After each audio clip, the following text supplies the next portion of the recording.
Don't overwork love. I think that this is a very important concept to grasp and understand, right? See, I'm not one of the people who doesn't believe in love. I'm not. I am. I simply believe in not overworking love. This is why I talk so much about polarity. Because you can have genuine love for somebody, right? Genuine love. But within having genuine love, a genuine connection, genuine attraction, what love can give you is really a perspective, right? Part of what love is, and this isn't the only thing, but part of it's sentimental value. Part of what it is choosing, subconsciously and consciously, choosing to view an individual from the best possible angle, to view them as innocent, to view them as faultless, to view them from a perspective that paints them in the best light. Now, do I believe in doing this with a brand new person you just met? No. Oftentimes, that's the halo effect. Oftentimes, that's limerence. Oftentimes, that's not real.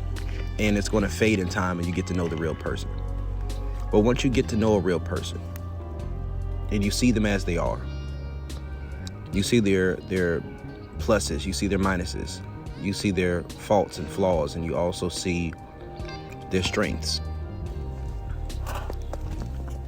People aren't going to be perfect. And expecting perfection is an unrealistic ask and an unrealistic expectation. It's relatively entitled because you're not perfect either, right?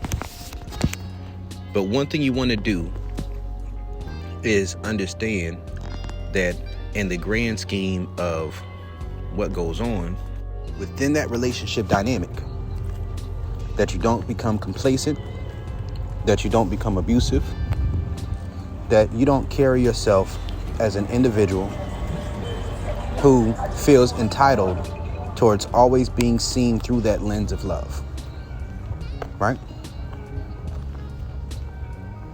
Know what it is that you offer. Know what it is that you bring to the table within your relationship dynamic. Know the things that your partner values you for. And know what things that they like to be valued for, right? I say 4 very important things to understand about relationships. That there's 4 things that you need to know, right? What makes you feel as if an individual values you, right? How do you like to be shown love? And how do you like your love to be received? And your partner has those same 2 things, right? How they like to show love. Can you show appreciation towards that? The little things that they do to show that they care, that they're attracted to you, that they desire you, that they respect you. And what things make them feel appreciated? What things make them feel loved and cared for?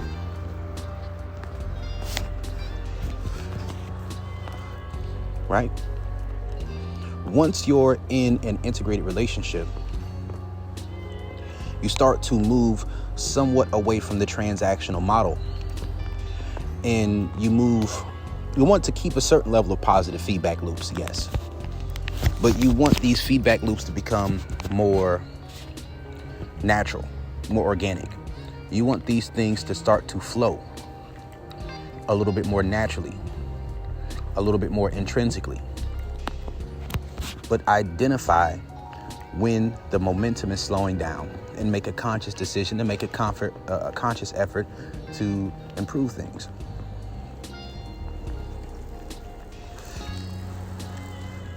Don't become complacent and don't overwork love, right?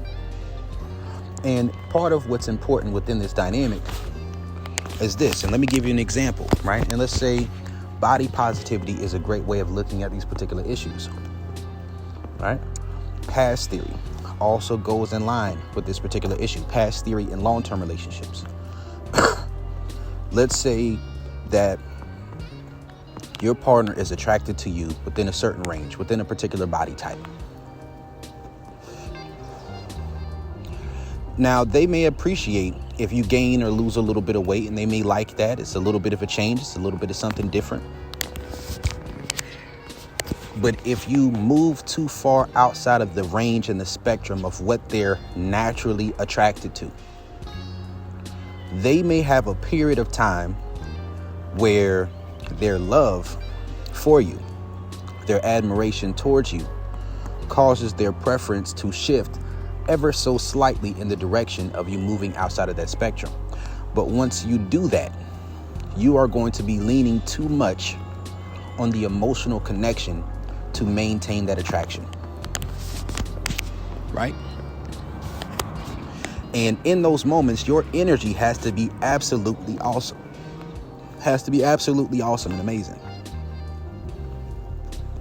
Understand that in life, you have ego-based connections, and then you have more so love-based connections, right? The love-based connections are going to be more so maintained by the intimacy, by the safety.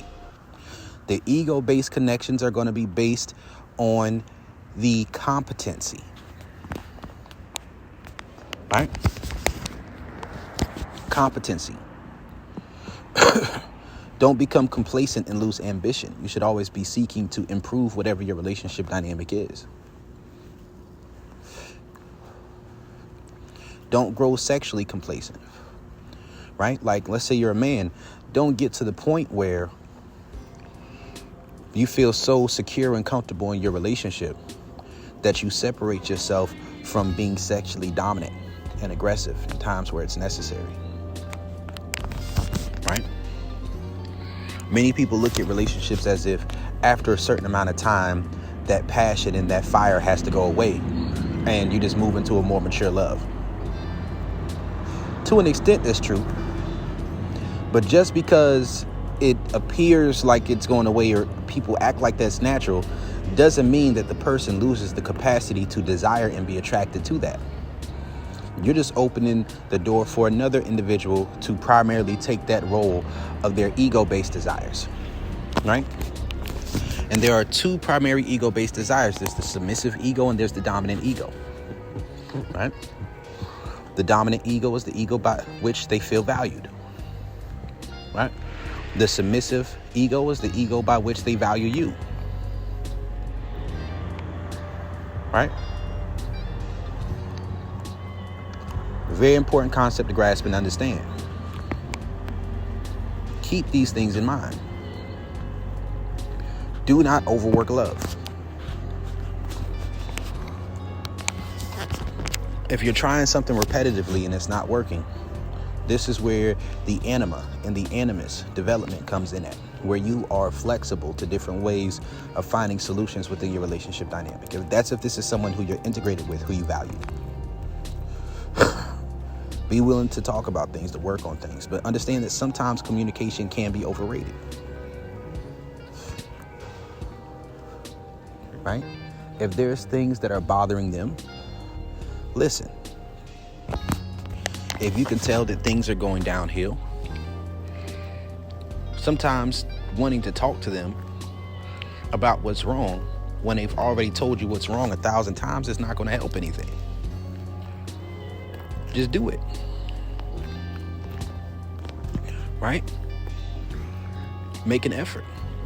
And what you don't want to do is to create a negative feedback loop where an individual feels as if pulling away from you and mistreating you or losing interest or attraction to you or losing desire for you or losing respect for you is what finally puts a fire under your ass to improve yourself. If you find yourself in the position of creating that feedback loop, then eventually you're going to get worn down and eventually they're going to see. That's something that leads to manipulative and abusive relationships that people don't talk about. If there's something that needs to be improved on or something that your partner is requesting through communication or through being consistent with you of doing the things that you like, and then you get complacent and you don't follow through with the things that are necessary, and then you don't make an effort until they pull away or they gaslight you or whatever it is, then you're setting yourself up to be abused, to be manipulated, to be taken advantage of. Because understand that in life, and we got to understand positive feedback loops. In life, There is a hierarchy of motivational systems, right? Another thing is this. If they try for a considerable period of time to communicate with you, or to use positive reinforcements, or to use more positive reinforcements, communication, different things, eventually they're going to reach a point where either they just leave, and if they're too attached or connected to leave, then once the positive feedback loops run out and that's ineffective, a person's going to go into negative reinforcements of criticizing you or manipulating you. And some people will take it as far as abuse. And the fucked up part about it is this. That doesn't always mean that's a bad person. Many people would disagree with me on that. Right? Many people would disagree with me on that. But we got to understand the fundamental attribution error. What things led a person to a place where, if this is the person you chose to be with, this is someone who you're choosing to deal with, what leads them to a place where they're doing things that you don't like? Were they always this way? Did they always have bad character? Did they? I hope you didn't choose somebody who had bad character. So if they're doing things that are bad, quote unquote, then you should have the wherewithal to say what environment is being created in this particular relationship where the love and trust and safety, attraction and desire and these different things are lost. The polarity is lost. Don't overwork love.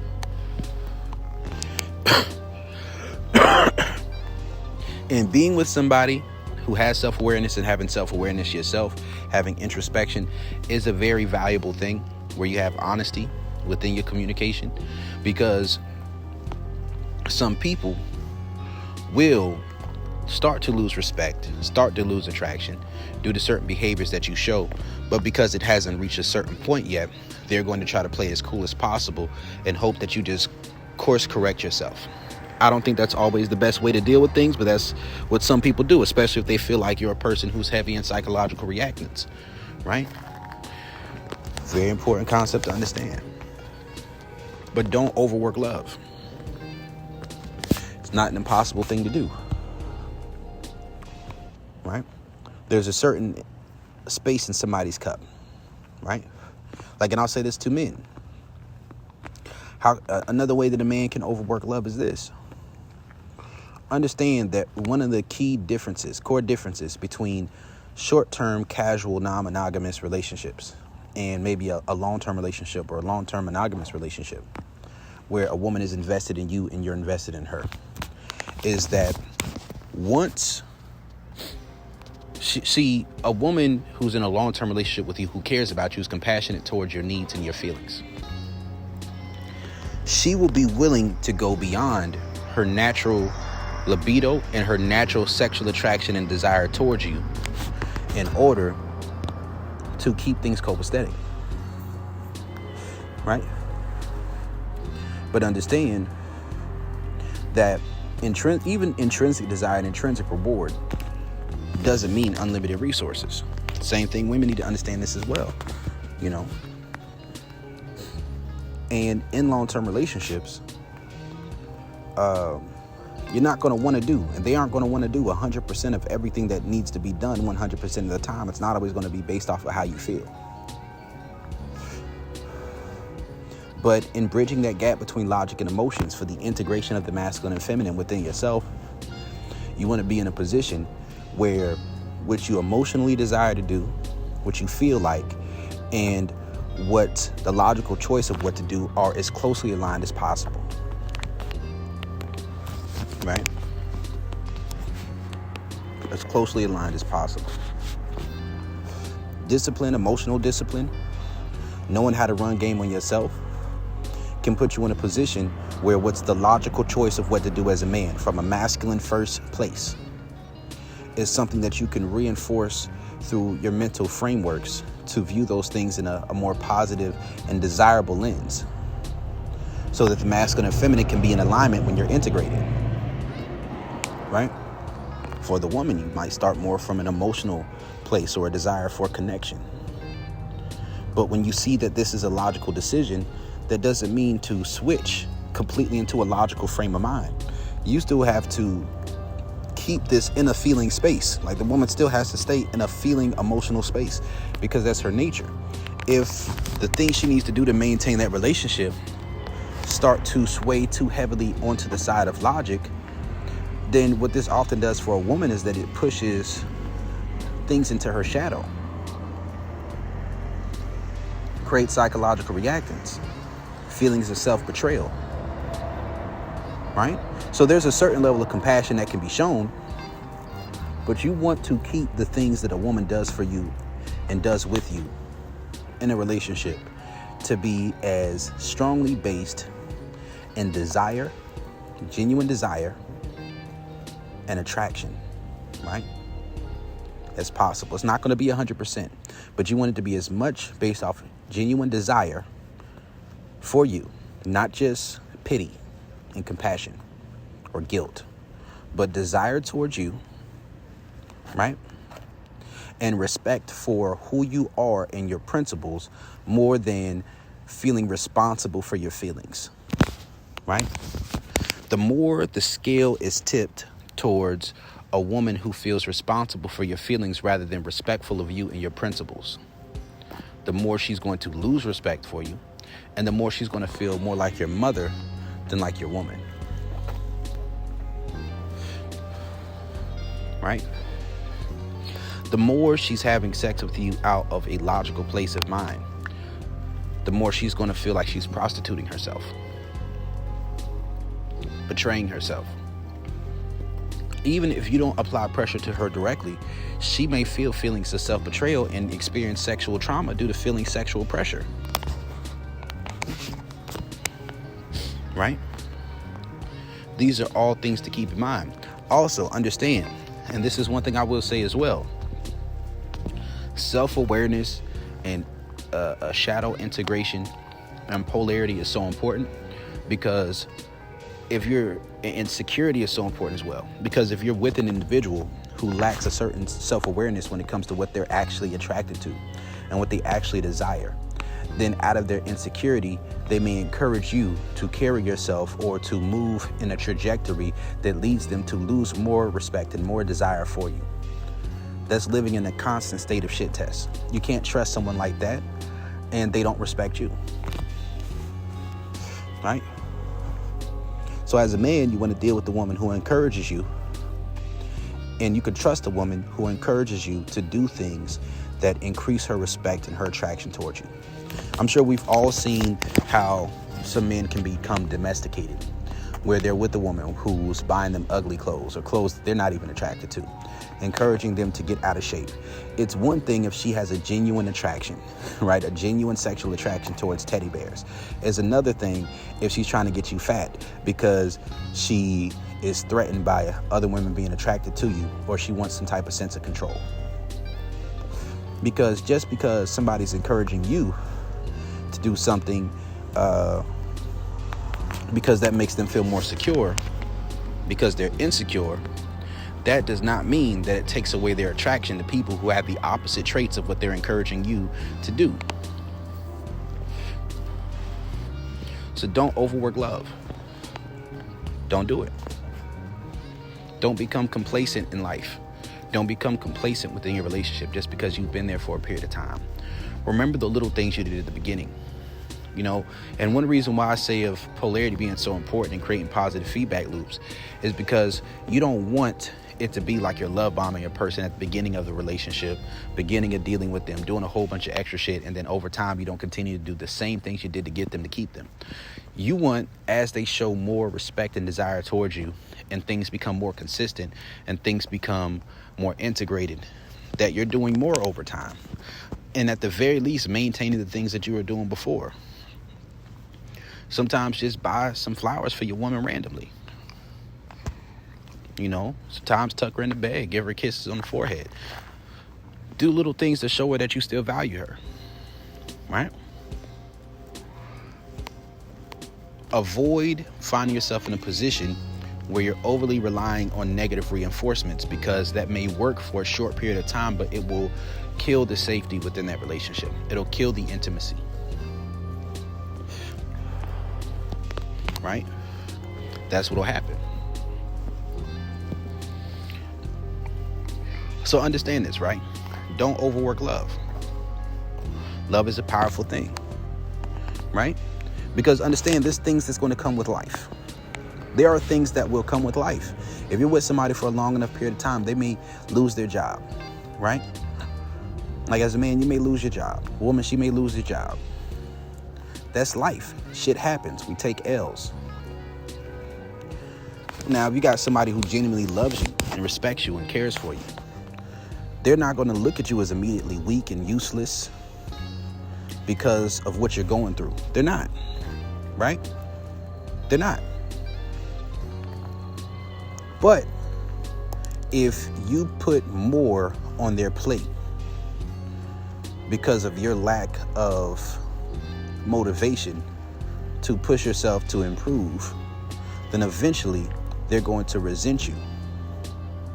And as they resent you, love is becoming overworked. The admiration is being lost. Very important concept to understand. Yes, someone can be compassionate towards your needs. And I can understand and check that as past theory as well, right? There's short-term past theory, which is something I don't too much advise people to operate out of.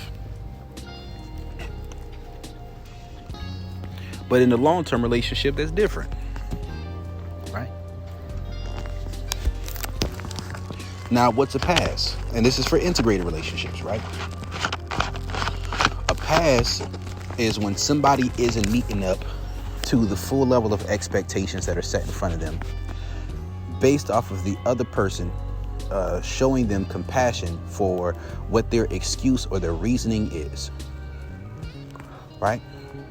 People can be a lot more understanding of you doing things that go outside of the box if you're already taking care of things that you need to take care of, right? Don't take food out of another person's mouth, especially to give it to someone else, but they don't already feel fed. This can be sexually, this can be emotionally, this can be financially, this can be mentally, this can be with your quality time. This can be done in so many different facets and aspects of relationships. Don't overwork love. And it sounds like a simple concept, but it's something very much to understand. So it's like, let's say, you have a woman and she's giving birth to your child and she gained some weight. A man who is reasonable will understand that shit, right? All right, cool, baby, you gained some weight. All right, cool, well, look good on you. All right, cool. You know what I mean? And you understand it, you appreciate it, you find ways to look at that and to not judge her for it because you understand it's something what comes with life. But let's say this carries on for 3 or 4 years or some shit like that. Something ridiculous.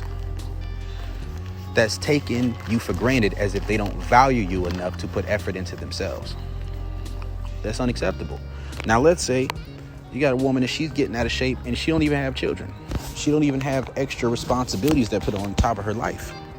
That's overworking love. Maybe within a certain weight range, that's cool, but you take it too far, you're taking it too far. Unless that's something you let her know, listen, I'm really attracted to this weight gain. I'm really attracted to this weight loss. You're not moving too far out the spectrum of what I like. But love can give a little boost to those times. You may be with somebody and they may have health issues. Are you doing something and making an effort on your own side in order to improve the things that you're no longer able to keep up with to the same extent that you did? Or are you giving a person a free pass to find what they aren't getting with you elsewhere? This goes sexually, non-sexually, emotionally, financially, whatever. Right? Socially. If you're not, then you're entitled. That's selfish. Right? That's selfish. Understand that. Don't expect the person to receive and get less out of a relationship and to expect them to just be happy with that. They can be happy with you due to their love for a period of time, but that's something that can be overworked and it can take too long. And don't give to somebody else what your primary partner wants from you. Whether you're monogamous or non-monogamous, polyamorous, swingers, monopoly, doesn't matter what it is. If you have a primary partnership, a most important relationship in your life romantically, don't give to somebody else what your partner wants from you. If you're a woman, and this is part of past theory, right? This goes into the non-sexual aspect of it. Let's say you're resistant to certain thought processes that he may bring within this program. Let's say you're up on game with a good bit of it, or you treat him well, so he gives you a pass for certain things because he just believes that's part of your personality, your identity, your character. Don't then change who you are due to the outside influences of another man or your pastor or some new young friends at your job or at school, or getting overly inundated in social programming with social media, and start to allow something else to influence you in a way that he's giving you a pass for you not being fully receptive to an idea that he brought to you before. Right? Like as a woman, all right, cool. If there's something that you say, oh, I'm not really into that sexually, and he gives you a pass, don't then do that same thing for somebody else that he said he wanted you to do with him. That will void that pass. And it's not that the person has to know, but intimacy comes from a person being privy to knowing your true thoughts, feelings, desires, and preferences, and to accept you, and for you to feel safe and being able to express yourself and what you truly feel and desire, right? Like, you don't have to tell somebody you cheated or something like that. You don't have to. But the breakdown of intimacy comes from withholding information, right? That's where it comes from. So what you want to do, and this is another thing to understand, you can overwork love this way. Someone can be cool, they can be level-headed, they can be respectful, they can be understanding, and hear you talk about certain things. Know what level they're at with certain things. Now, like if that's a cuckold and that's the understanding what type of scenario you have, that man is going to be cool with and like knowing that you're receiving things sexually from someone else that he can't provide to you, right? That's dope. But most men are not cucks, right? So what you want to do is protect your preferences, meaning that you aren't overly feeding yourself, because what you feed will grow and what you starve will die.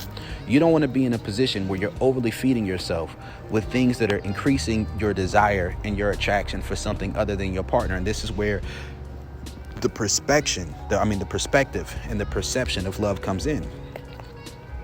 You want to feed things within yourself and what you're watching, what you're reading, what you're listening to, that improve your attraction to your partner, right? And there are different ways of doing this. Like, you can do this through porn, right?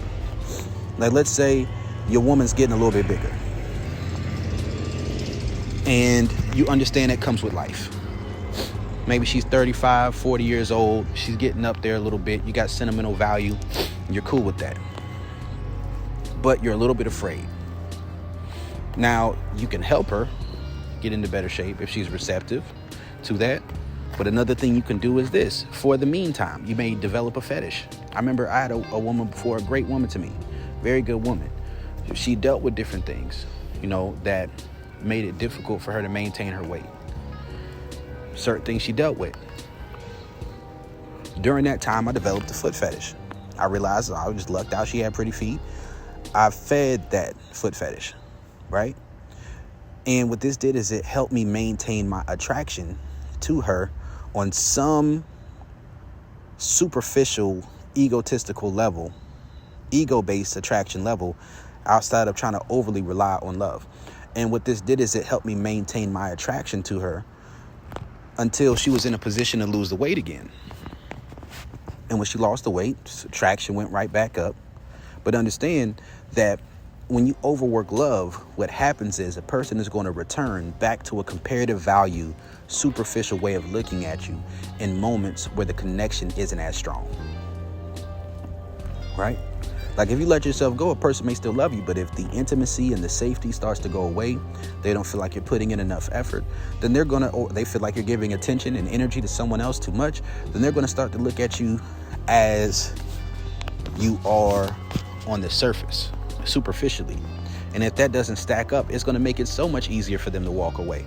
You know, something I always say is this: if you're not fucking, if you stop having sex, you're one argument away from a breakup, one disagreement away from breaking up the moment you stop having sex. Right? Because that's where that serotonin, that oxytocin, that dopamine, those different aspects of chemicals and hormones within the body, they create this connection. They strengthen the connection. And don't overwork that either. Right? You want to, sex can be a barometer of a relationship, but it's not the only one. You don't want to overwork love through the emotional connection that can take place through sex if you're integrated. Right? You use that to strengthen the closeness in that moment.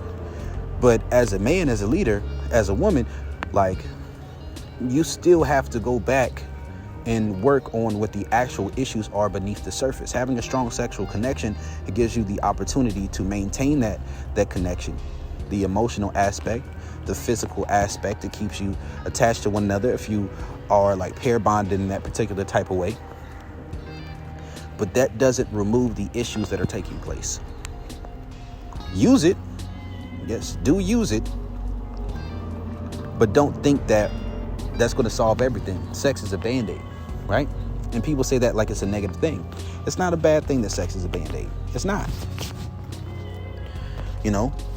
Because one thing to understand about relationships too is this. In this day and age, and maybe in previous day and ages too, mate poaching is something that goes on throughout the wild. But what you have to understand is this. People can look at you, right? Understand that when you get comfortable and complacent with your partner, that doesn't mean other people look at them and view them the same way, because someone else views them through novelty. They're not looking at them from where they were and how far they've fallen. They're looking at them as this is something new and this is where they are right now, and I like this and I kind of want to try that out. So as a woman, understand that there are other women who look at your man and say, that's a good nigga right there. And he's fine. And I bet he probably got some good dick on him. And when they see a dude like that, and they see his shoulders look tense, and they see him walking around looking sexually frustrated, they plotting. And some of them same women who are plotting will try to give you advice about your relationship purposefully to sabotage your shit because they want to replace you. Men, it could be the same way on the other side. Men ain't even got to want to date a woman to want to fuck her. So they're going to be trying to get at that. Even if you feel like she's overweight for where she used to be, to her, that's just new pussy. It's a new experience. It may even be a dude who don't like you and say, man, I just want to do it just to be able to say to myself, I got a one up. It's just playing the game. So don't become complacent. Don't overwork love. Understand that when you go out and about in a social environment, someone who's astute can look at the body language, the way you look at and the way that you talk to one another and the way your energy is between the two of you, and tell where you are in your relationship based off of the sexual attraction that's shown in the little minute aspects of the body language. Right? The little minute aspects.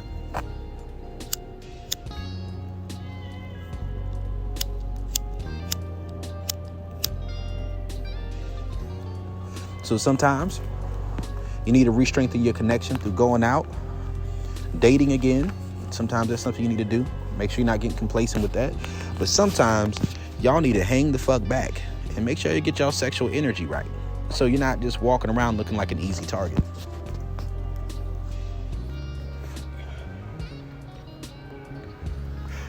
Another way to overwork love. Women, I know y'all like attention. I know y'all like validation. But the thing about being feminine, submissive, and integrating from there is that when you're feminine, submissive, it's different from being a people pleaser. Right? And when you're a people pleaser, whoever has the highest capacity to hurt your feelings in that moment, to hurt your ego, and make you desire their validation is going to be whoever you focus on. And that could very, very well be someone who don't even like you like that. or someone who's not going to be there for you nearly as much or in near as many capacities, lanes of life, as that man may be. Don't take him being loving and not being overly critical of you and seeking to hurt your ego consistently to create negative feedback loops as weakness, and take his kindness as weakness, and allow yourself to get inundated in desiring the validation of strangers, male attention. Right? If you're not dressing sexy for him at the house, then why do you feel the need to go out in public and do that because you want the attention of strangers? That's a lack of respect. You know, one way that I define respect is to desire the approval of an individual, right? To value their opinion and to view their opinion as something that you would dock the boat of what you would view as self-improvement to, right? So understand, watch my video on junk food. Watch my video on junk food.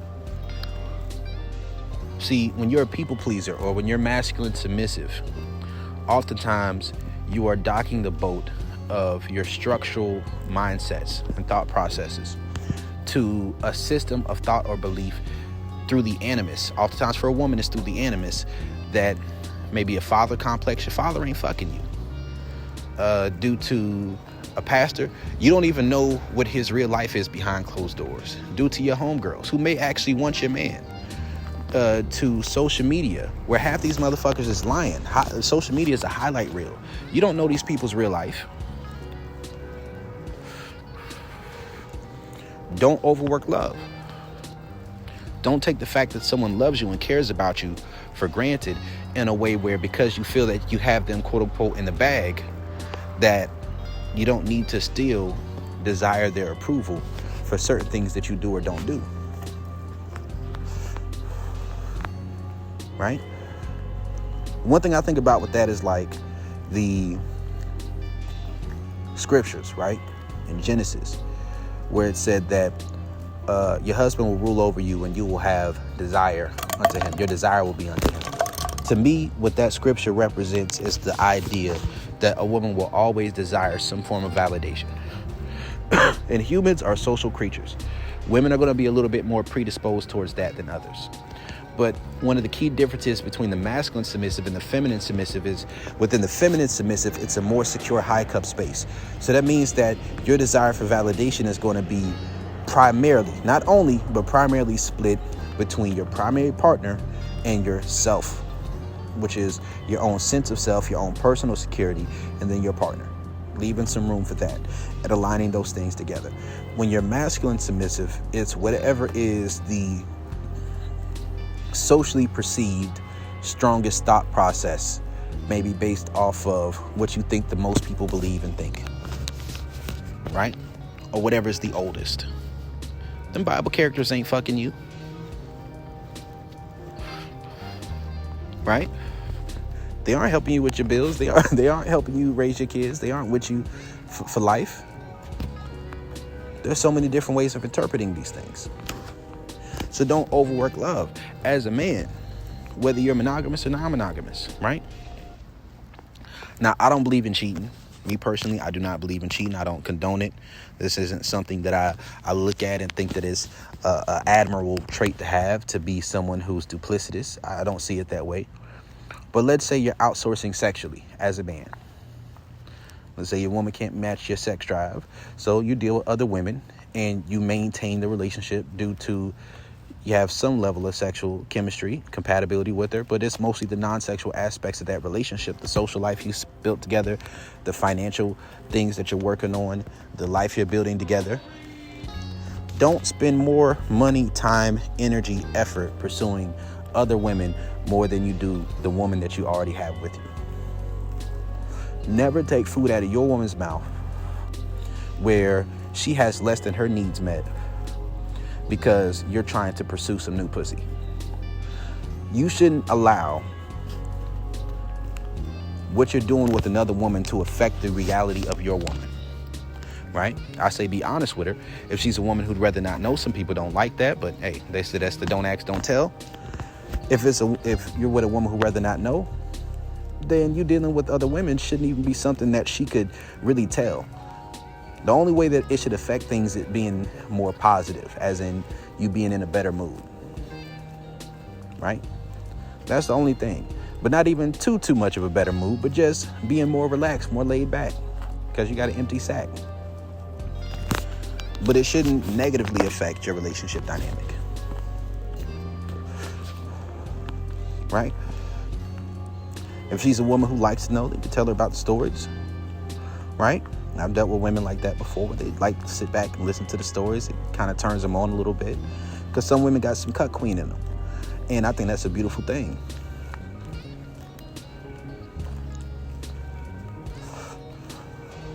Right? For women, if you're outsourcing the attention, let's say you have a man who's very busy and he's not tripping on you having beta male orbiters. Keep those beta male orbiters, keep them as beta male orbiters. Don't cross that line into the sexual lane.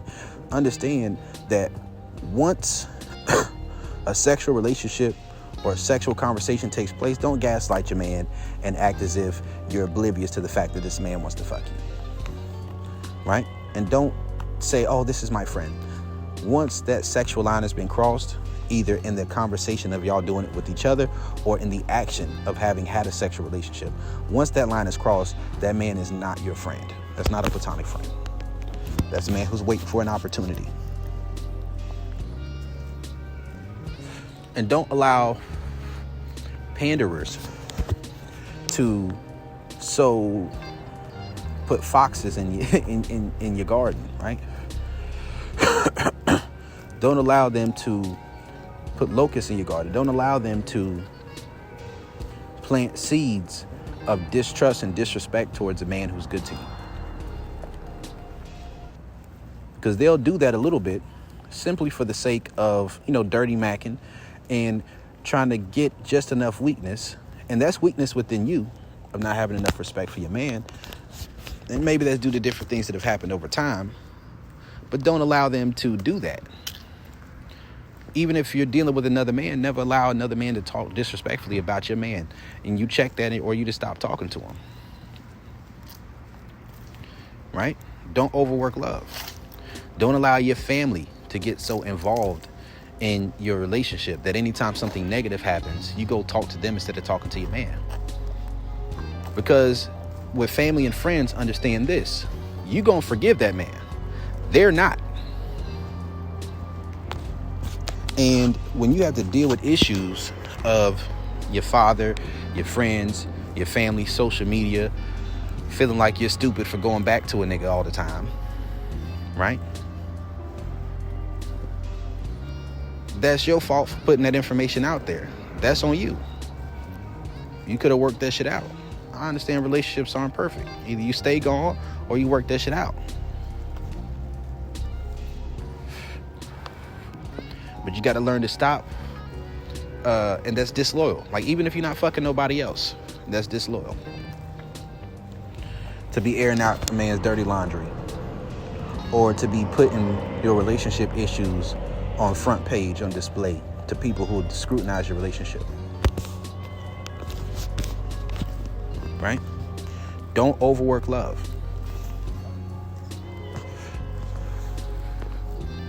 So I think these are some very important concepts to really grasp and understand. Right?